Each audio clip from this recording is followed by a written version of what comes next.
Hello friends, Namaste. I am Professor Ramnath Rawal, Department of History, KTHM College, Nasik. Today we learn about some caves architecture. ज्याला आपण लेणी शास्त्र असं खरं तर म्हणूयात. डॉक्युमेंटिंग ऑफ ट्रेडिशनल नॉलेज यामधला डॉक्युमेंटिंग ऑफ आर्ट फॉर्म याच्यामध्ये आपण आज प्राचीन लेणी कला याच्याकडे थोडंसं लक्ष वेधणार आहोत.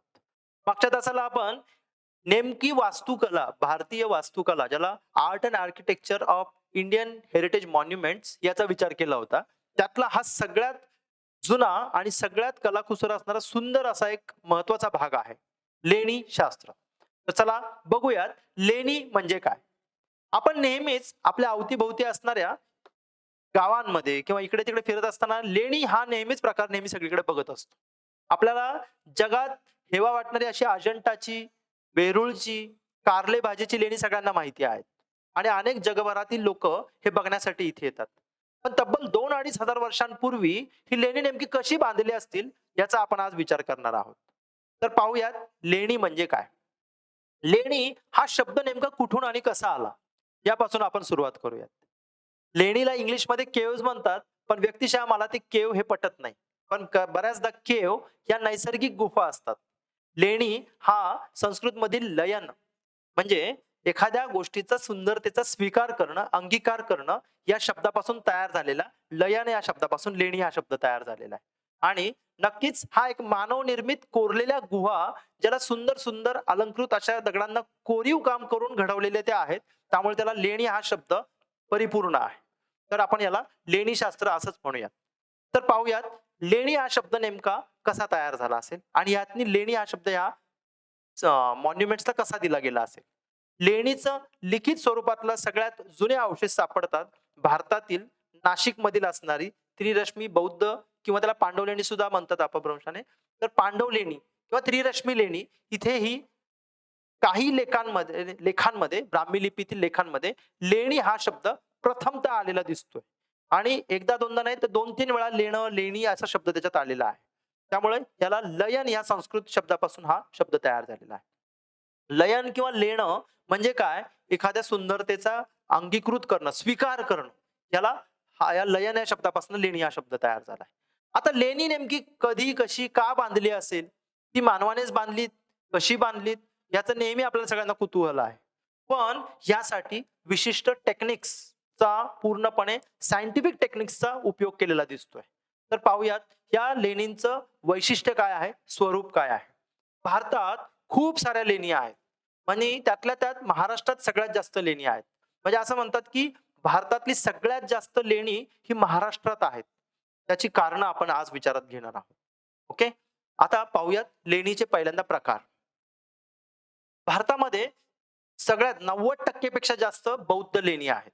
आणि त्याच्या खालोखाल मग जैन लेणी, त्याच्या खालोखाल मग हिंदू धर्माची किंवा वैदिक लेणी आपण त्याला म्हणूयात. या 3 प्रकारांची महत्वाची लेणी भारतात सापडतात.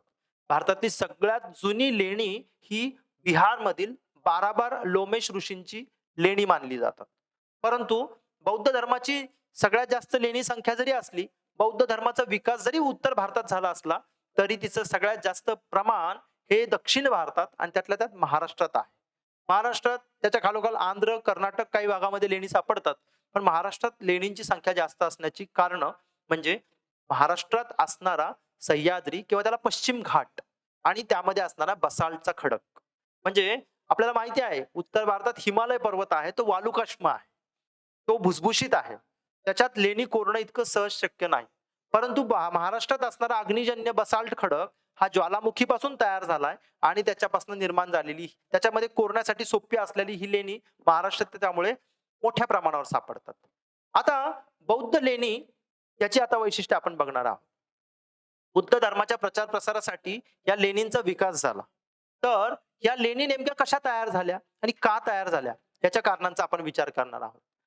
महाराष्ट्रामध्ये असणारी बौद्ध लेणी विशेषत्वाने महाराष्ट्रात का, तर सह्याद्रीच्या पर्वतांमध्ये असणारा ज्वालामुखी अग्निजन्य खडक त्याच्यामध्ये कितीही खोल खोदत गेला तुम्ही आतमध्ये त्याच्या पोटात कातळामध्ये, तर ती पडणार नाही. कारण तो एक संघ आहे, तो एक संध असा दगड आहे, त्यामुळे तो टिकायला मजबूत आहे. म्हणून ही लेणी या भागात कोरली गेली. पण तेवढंच एक कारण होतं का, तर नाही. उगीच डोंगर आहे म्हणून कुठल्याही कलाकारांनी लेणी कोरलेली नाही. त्याच्या मागे विशिष्ट कारणं आहेत. त्यामध्ये बौद्ध लेणी कोरण्याची काही महत्वाची कारणांचा आपण आता परामर्श घेणार आहोत. म्हणजे काय? बौद्ध धर्मातील महत्वाचे आद्य ग्रंथ आहेत त्रिपिटक. त्रिपिटक त्रिपिटकाचे 3 प्रकार पडतात पुढे. जसं की त्याच्यामध्ये आहेत आदिधम्म पिटक आहे, विनय पिटक आहे, सुत्त पिटक आहे, आदिधम्म पिटक आहे. म्हणजे जसं हिंदू धर्मांचा भगवद्गीतेसारखा महत्वाचा ग्रंथ असेल, ऋग्वेदासारखा ग्रंथ असेल, ख्रिश्चनांचा बायबल सारखा ग्रंथ असेल, तसाच बौद्ध धर्मियांसाठी त्रिपिटक हा एक महत्वाचा ग्रंथ आहे. विनय पिटक हा त्यातला एक महत्वाचा पार्ट येतो आणि ह्या विनय पिटकामध्ये एक महत्वाची घटनेची नोंद होते, ती म्हणजे वर्षावास संकल्पना. आता वर्षावास संकल्पना काय आहे आणि त्याचा लेणीशास्त्राशी काय संबंध आहे याचा आपल्याला विचार करायचा आहे.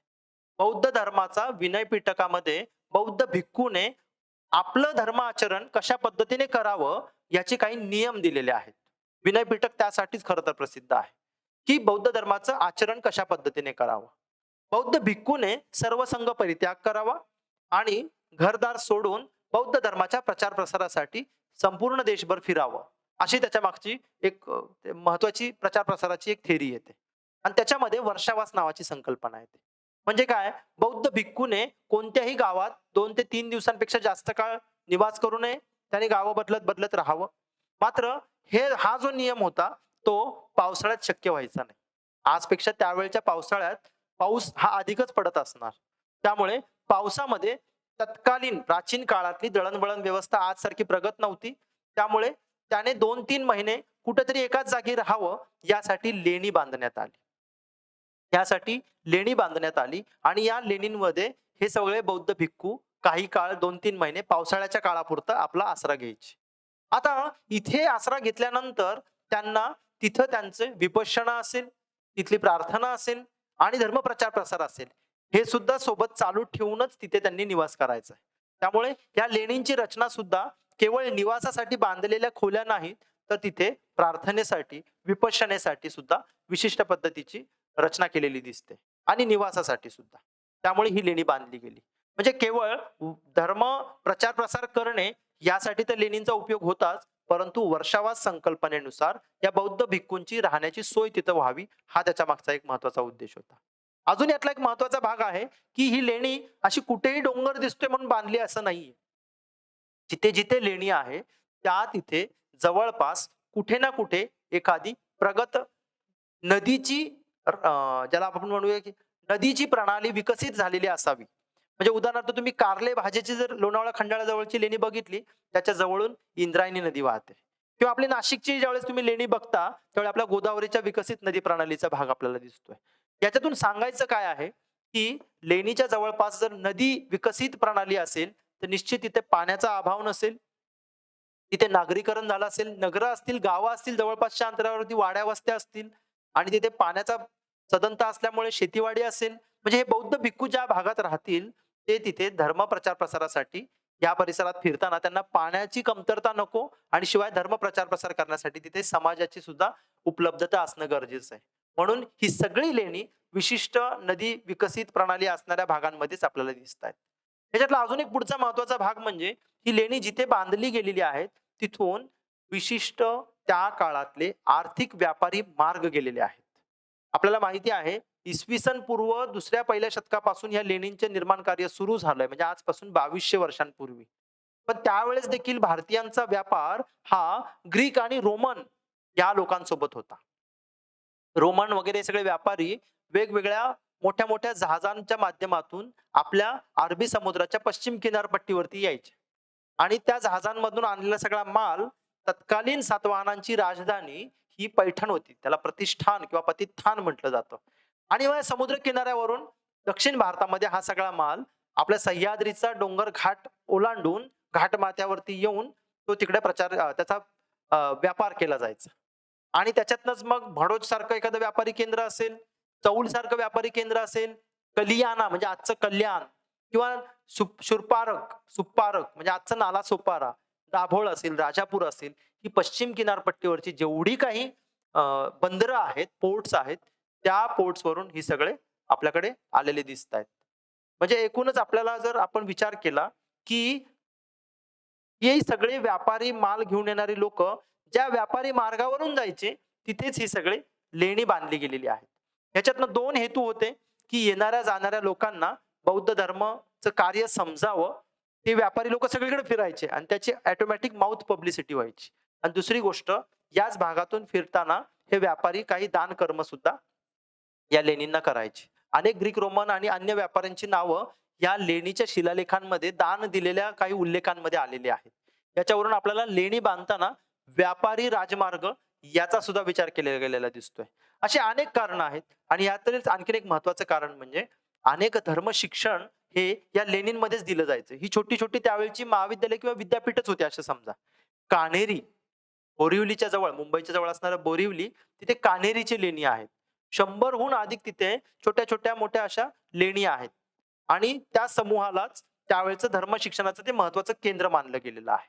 म्हणजे एकूण ह्या बौद्ध लेणींचा जो बांधण्याचं जे काम होतं, ते केवळ आणि केवळ फक्त धर्माच्या कार्यासाठी नाही, तर धर्म प्रचार-प्रसार असेल, वर्षावास संकल्पना असेल किंवा त्या पाठोपाठच त्याचं शिक्षणासाठी असेल किंवा व्यापारी राजमार्गांवरतीच त्याची बांधलेली रचना असेल, या सगळ्या गोष्टींचा विचार या लेणी शास्त्रामध्ये केले गेलेले दिसतो.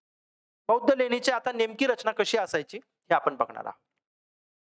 बौद्ध लेणीमध्ये महत्वाचे हे काही घटक येतात, ज्यामध्ये आपण चैत्य, स्तूप, विहार, मूर्तिकला आणि जलव्यवस्थापन ह्या लेणींचं याचा विचार करणार आहोत. पाहूयात पहिलाच त्यातला प्रकार, ते म्हणजे चैत्य. आता चैत्य म्हणजे काय हे आपण विचार करणार आहोत. ज्यावेळेस बौद्ध भिक्खू एखाद्या लेणीमध्ये येऊन निवास करत असेल, तर त्यांना वर्षावास संकल्पनेच्या नियमानुसार 2-2, 3-3 महिने या ठिकाणी राहावं लागायचं. उदाहरणार्थ नाशिकच्या जवळ असणारी बौद्ध लेणी, इथे 8 ते 9 हजार बौद्ध भिक्खू त्या काळात राहत असावेत असं संशोधकांचं मत आहे. आणि त्यामध्ये अनेक बौद्ध संघ असायचे. उदाहरणार्थ लेणी क्रमांक 3 ही खास करून महादेवी लेणं म्हटलं जातं. ते भदायनी नावाच्या एका अरहंतासाठी, म्हणजे बौद्ध भिक्खूंचा जो संत मुख्य होता त्या नायकासाठी ते बांधलेलं आहे. आणि त्याच्या अखत्यारीत अनेक बौद्ध भिक्खू, त्यांचा संघ, एक ग्रुपच तिथे येऊन राहत असे. आता यामध्ये आल्यानंतर वर्षावासाच्या संकल्पनेनुसार 2-3 महिने इथे जर निवास करायचा आहे, तर रोज ध्यान धारणा, ज्याला आपण मेडिटेशन किंवा विपश्यना म्हणतो, त्या विपश्यनेसाठी चैत्यगृह बांधलं जायचं. आणि या चैत्यगृहामध्ये आपण तिथे जाऊन विपश्यना तिथे केली जायची त्या काळामध्ये. त्यामुळं हे जे मॉन्युमेंट आहे याला म्हटलं जातं चैत्यगृह. चैत्यगृहाची रचना आपण चित्रामध्ये बघत असाल. हे नाशिकच्याच बौद्ध लेणीमधील हे चैत्य आहे. त्याच्या बाहेरचा जो आकार दिसतोय तो विशिष्ट एका पानाच्या आकाराचा आहे. म्हणजे पिंपळाचं पान जसं असतं, कारण बोधी ट्री त्याला ज्या बोधिवृक्षाखाली बुद्धांना ज्ञानप्राप्ती झाली त्या पिंपळाचं प्रतिकात्मक इथे शिल्प कोरलेलं दिसतंय. याच्या बाहेरची जी खिडकी तुम्हाला दिसते गोलाकार आकाराची, याला म्हटलं जातं गवाक्ष. गवाक्षची रचनाच मुळात अशी असते की आतील जी काही उष्ण झालेली हवा असेल ती बरोबर विशिष्ट पद्धतीने बाहेर पडावी आणि आतलं एअर व्हेंटिलेशन प्रॉपर व्हावं, या हेतूने हे चैत्य बांधलं गेलं होतं. इवन यातून एक, याच गवाक्षातून, ज्याला आपण चैत्य विंडो म्हणतो, त्याच्यातूनच प्रकाश इतक्या प्रमाणात मध्ये आत जातो की आतमधल्या स्तूपावरती किंवा आतमध्ये असणाऱ्या मूर्तीवरती तो दिवसभर, म्हणजे सकाळी सकाळी सूर्य उगवल्यापासून मावळेपर्यंत तिथला प्रकाश कमी होत नाही त्या चैत्यगृहामधला. म्हणजे तिथे बसल्यानंतर विपश्यनेला जरी कुणी तिथे बसलं, ध्यान धारणेला जरी कुणी बसलं, तर त्याला उचित असणारा, अपेक्षित असणारा प्रकाश आणि हवा हे त्याला तिथे मिळाली पाहिजे. त्यामुळे चैत्याची रचना ही विपश्यनेसाठी फार महत्वाची केली गेलेली दिसते. बौद्ध स्थापत्यातला दुसरा महत्वाचा भाग आहे तो म्हणजे स्तूप.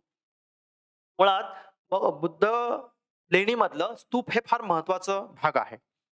ज्या चैत्यगृहामध्ये तुम्ही प्रवेश कराल त्याच्या आतमध्ये स्तूप असतात. बुद्धांच्या महापरिनिर्वाणानंतर मुळात बुद्धांच्या मृत्यूच्या अगोदरच बुद्धांनी मूर्तीपूजेला विरोध केलेला आहे. म्हणजे स्वतः तथागत त्यांचं जे तत्वज्ञान सांगतात त्याच्यामध्ये मूर्तीपूजा करायची नाही असं सांगतात.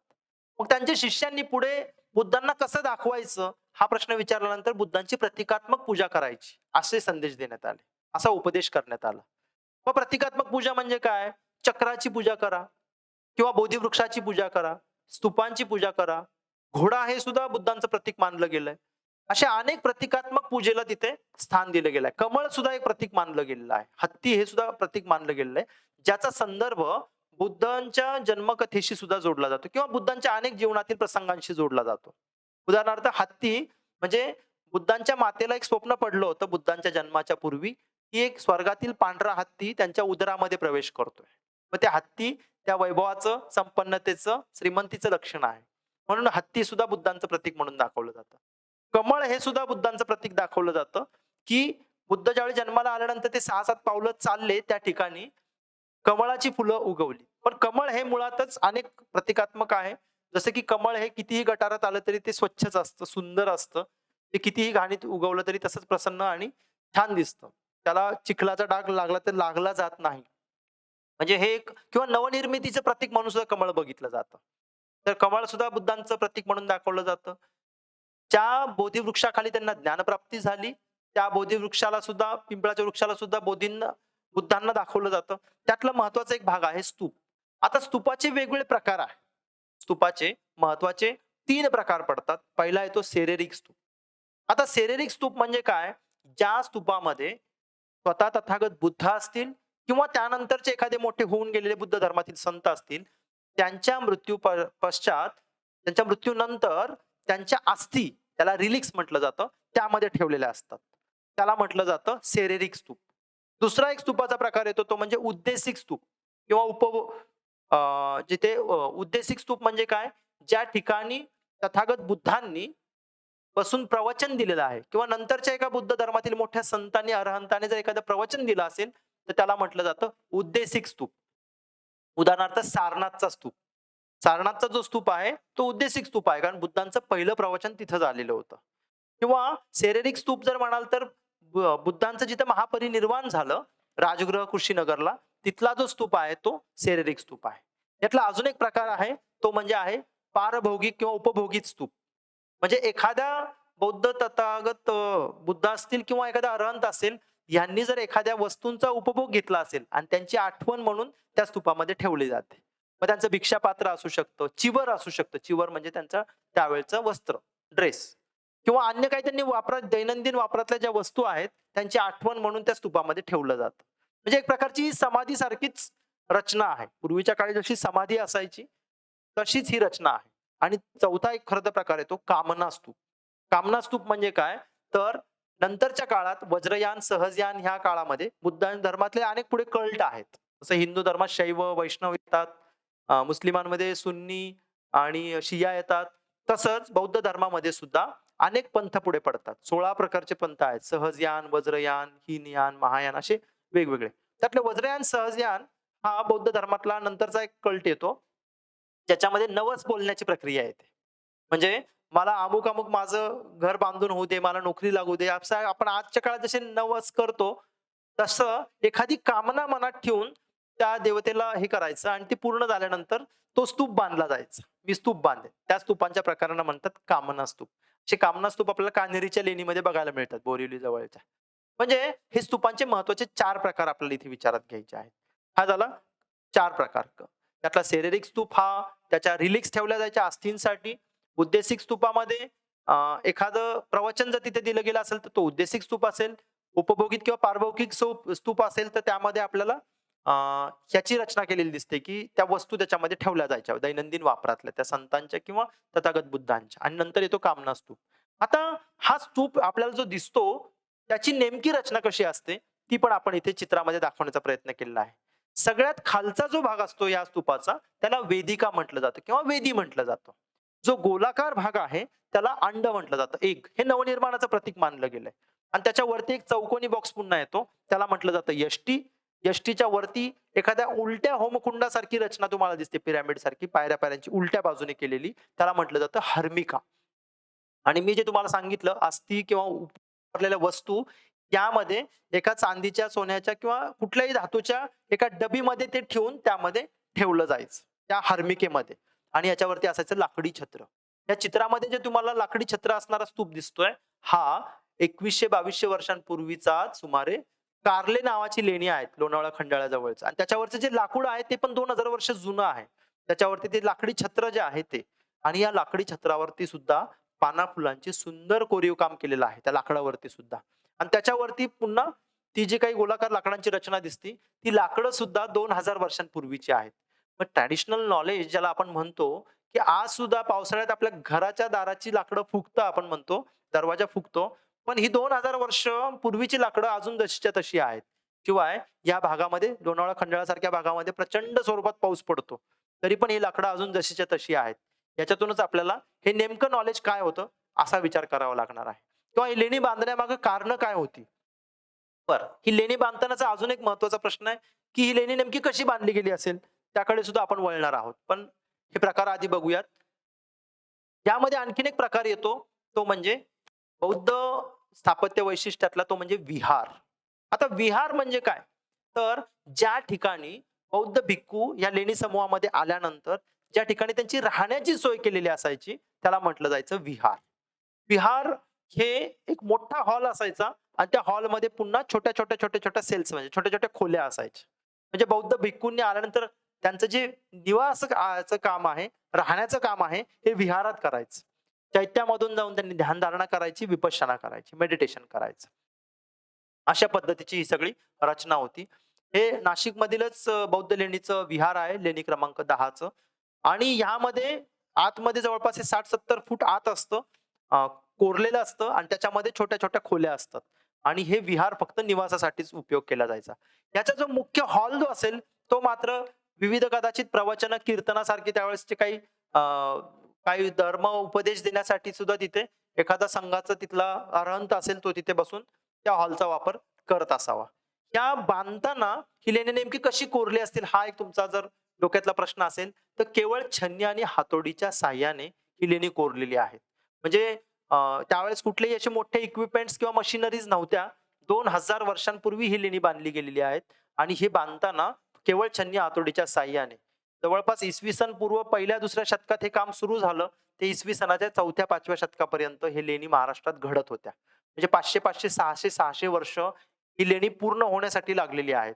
छन्नी हातोडीने कोरताना खालून वर न कोरत जाता वरून खाली कोरत यायचे. म्हणजे काय? खालून वर जर छन्नीच्या हातोड्याने जर ते घाव टाकत गेले, तर त्या छन्नीच्या घावातून दगडाचे जे छिलके उडतील ते डोळ्यात जाण्याची शक्यता असायची. त्याऐवजी ते वरून खाली कोरले जायचे. ही लेणी कोरताना विशिष्ट पद्धतीचे टीमवर्क असायचं. केवळ त्या डोंगराची जागा निश्चिती करण्यासाठी एक वेगळी टीम असायची.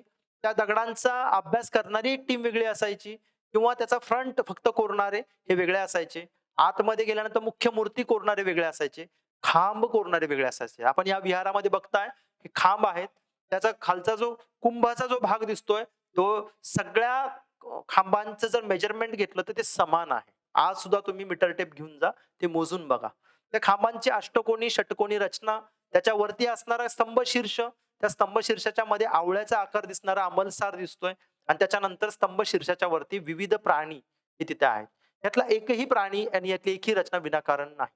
बौद्ध धर्मातलं तत्वज्ञान असेल किंवा बौद्ध जातक कथा असतील, मग त्याच्यातलं मग कपी जातक असेल, मृग जातक असेल, व्याघ्र जातक असेल, या जेवढ्या काही जातक कथा आहेत, त्या जातक कथांच्या कथा तिथे आपल्याला किंवा त्याची प्रतिकात्मक तिथे कोरीव काम केलेलं आपल्याला इथे दिसतंय. तर अशा पद्धतीचे ही बौद्ध स्थापत्य रचनेतला एक भाग आहे. यानंतर बुद्धांच्या लेणीच्या काळातलं म्हणजे बौद्ध लेणीमध्ये सापडणाऱ्या मूर्ती.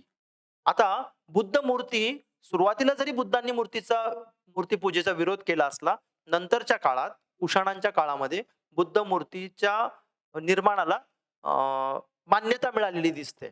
पण त्यामध्ये 2 भाग पडतात.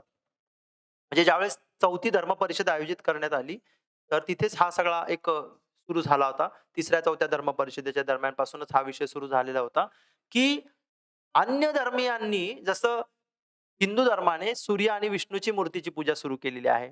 जैनांनी सुद्धा महावीरांची पूजा सुरू केलेली आहे, मूर्तीपूजा. परंतु बुद्धांनी स्वतः मूर्तीपूजेला विरोध केला. प्रतिकात्मक पूजा करायला सांगितली. मग बुद्ध मूर्ती आली कशी काय? तर अन्य धर्मियांच्या स्पर्धेमध्ये टिकण्यासाठी बुद्ध मूर्तीला निर्माण करायचं ठरलं आणि त्यावेळेस मग बुद्धांची मूर्ती त्यांच्या मृत्यूनंतर 500-600 वर्षानंतर तयार करण्यात आली. मग बुद्ध नेमके कसे दिसायचे? तर बुद्धांच्या हयातीत असताना त्यांच्याकडे असणाऱ्या त्रिपिटकांची रचना नंतरच्या ह्याच्यात केली गेली. त्यामध्ये कल्पना सूक्त नावाचं एक सूक्त आहे. एक त्याच्यातलं व्हॉल्यूम आहे. त्यामध्ये बुद्ध कसे दिसतात याची पूर्ण वर्णनं होती. म्हणजे बुद्धांचे डोळे अर्धोन्मीलित आहेत. बुद्धांच्या कानाच्या पाळ्या लांबलचक आहेत. हाताची बोटं लांब आहेत. हाताच्या दोन्ही बोटांच्या मधल्या बाजूचे पडदे हे मोठे आहेत. अशा अनेक सगळ्या गोष्टींची त्याच्यामध्ये वर्णनं बुद्धांची आलेली होती. आणि विविध धर्म बुद्धांच्या हयातीत असणारे त्यांचे जीवन प्रसंग हे या मूर्तिकला कुसरीमध्ये घेतलेले दिसतात. जसं की आत्ताची जी तुम्हाला मूर्ती दिसते त्याच्या वेगवेगळ्या मुद्रा आहेत. म्हणजे ही आहे धर्मचक्र परिवर्तन मुद्रा.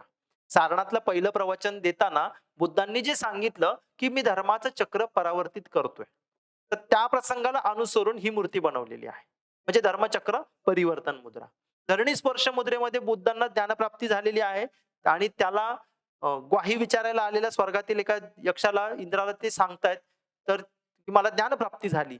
तर त्यावेळेस अ, तो यक्ष किंवा इंद्र विचारतो, की त्याला पुरावा काय, की तुम्हाला ज्ञानप्राप्ती झाली? तर ते त्या पंचमहाभूतांपैकी एक असणारी धरणी, त्या धरणीला स्पर्श करतात करंगळीचा आणि सांगतात, की मला ज्ञानप्राप्ती झाली. मग त्याची प्रतिकात्मक ती मूर्ती असते धरणी स्पर्श.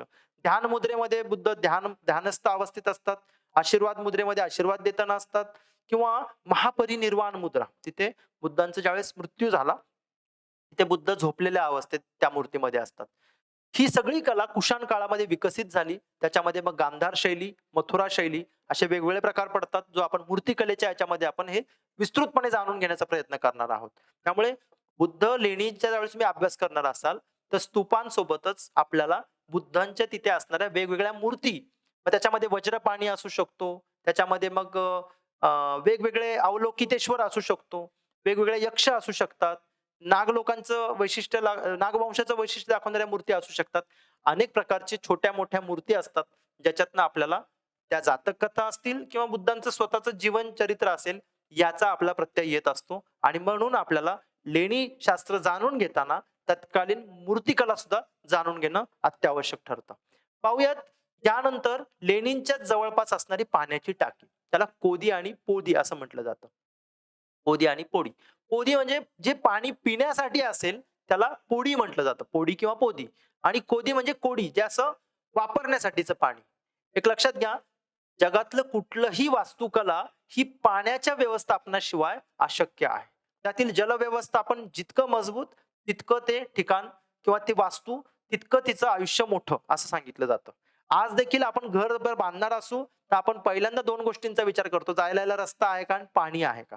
एक वेळ रस्ता नंतर होऊ शकतो कसाही, पण पाणी जर नसेल, तर माणूस 2 तास सुद्धा राहू शकत नाही. आणि त्या काळातलं लेणी शास्त्राचा सगळ्यात मोठा अभ्यासाचा विषय आहे म्हणजे त्यावेळेचं जलव्यवस्थापन. लेणींवरती गेल्यानंतर ही 2 प्रकारची पाण्याची टाकी मी जी सांगितली, त्यातलं पोडी जे असतं, ते त्याचं तोंड निमुळतं असतं, छोटंसंच असतं. परंतु आतमध्ये ते तितकंच खोल आणि त्या डोंगराच्या पोटाच्या कातळामध्ये तितकंच आतपर्यंत ते कोरलेलं असतं. त्याचं तोंड निमुळतं ठेवण्याचे कारण 2 आहेत. एक म्हणजे उष्णतेने, सूर्यप्रकाशामुळे त्याचं बाष्पीभवन कमी व्हावं आणि दुसरी गोष्ट त्यामध्ये घाण देखील कमी व्हावी. पाला-पाचोळा वगैरे, वगैरे सगळ्या प्रकारचे. आणि ते पाणी पिण्यासाठी आवश्यक आणि चिरकाल दूर काळापर्यंत टिकणारं राहील. आणि ते आत डोंगराच्या कातळामध्ये कोरल्यामुळे त्या डोंगरामध्ये पाझरणारं जेवढं काही पाणी असेल ते तिथे जास्तीत जास्त साठून राहायचं. वापरणाऱ्या पाण्याच्या टाक्याची रचना ही ह्या चित्रामध्ये दिसते अशी आहे, की जी मोठ्या प्रमाणात असायचं, उघडं असायचं आणि ते पाणी पावसाचं वगैरे त्याच्यात पडून सुद्धा आणि डोंगराच्या कातळातनं आलेलं सुद्धा आणि ते वापरण्यासाठी सुद्धा, अंघोळीसाठी असेल किंवा अन्य काही वस्त्र धुण्यासाठी असेल, त्याचा वापर केला जायचा. त्यामुळे जलव्यवस्थापन हा त्यातला एक महत्त्वाचा मुद्दा आहे.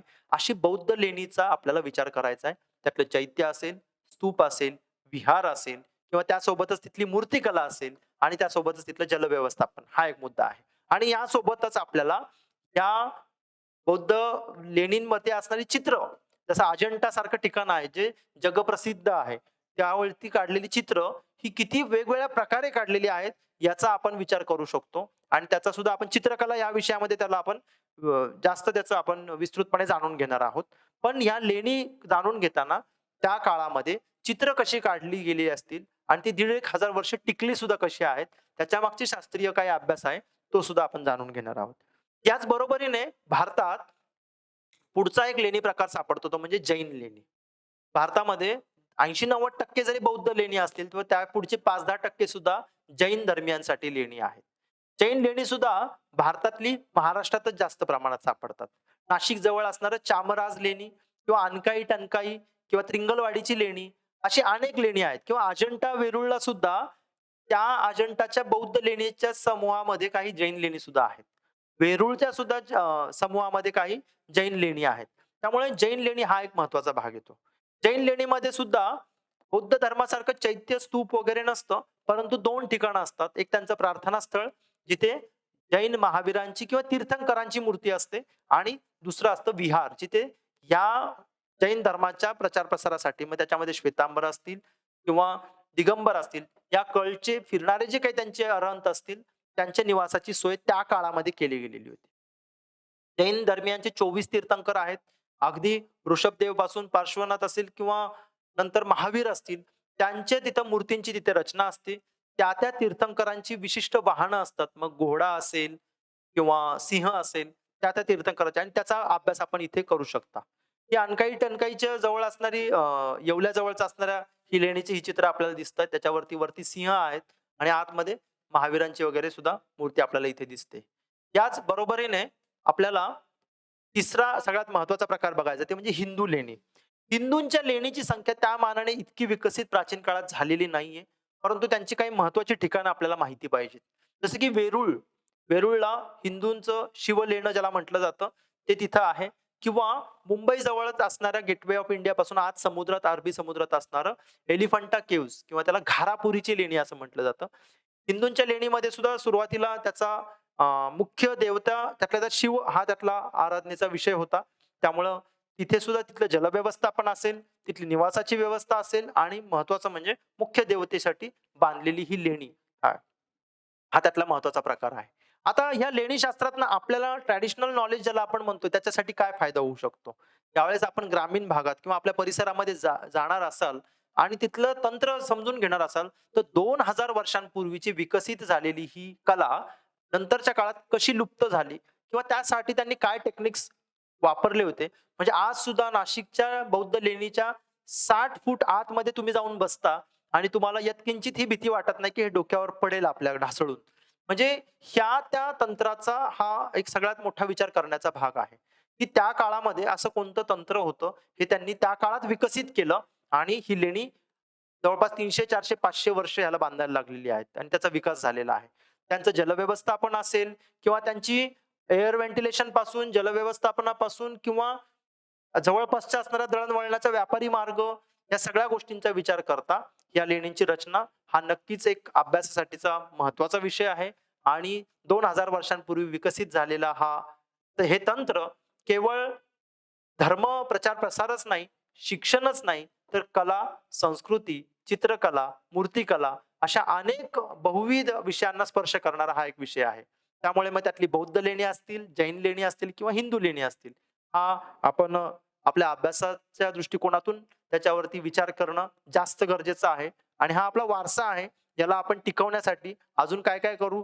तिथली स्वच्छता असेल किंवा त्याचं पुन्हा प्रिझर्वेशन, कॉन्झर्वेशन असेल, तिथले शिलालेख असतील, मूर्ती असेल, याचं पण एक डॉक्युमेंटेशन होणं तितकंच गरजेचं आहे. धन्यवाद.